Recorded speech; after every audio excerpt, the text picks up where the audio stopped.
बारामती पोटनिवडणुकीत आम्ही महायुती म्हणून पूर्णपणे सुनेत्राताईंच्या पाठीशी असल्याचं उपमुख्यमंत्री एकनाथ शिंदेंनी म्हटलंय। महाराष्ट्राची परंपरा आहे, अशा प्रकारे जेव्हा पोटनिवडणूक होते तेव्हा ती निवडणूक बिनविरोध होते। इतर पक्षांनी त्याचा विचार करावा असं सुतोवाचही शिंदेंनी केलं।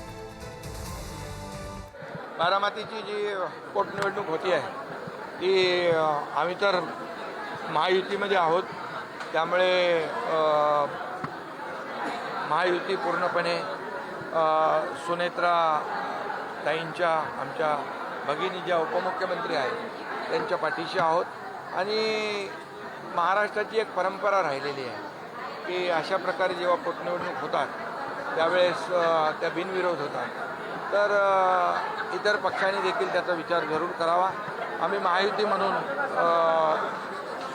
सुनेत्रा ताईंच्या पाठीशी आहोत।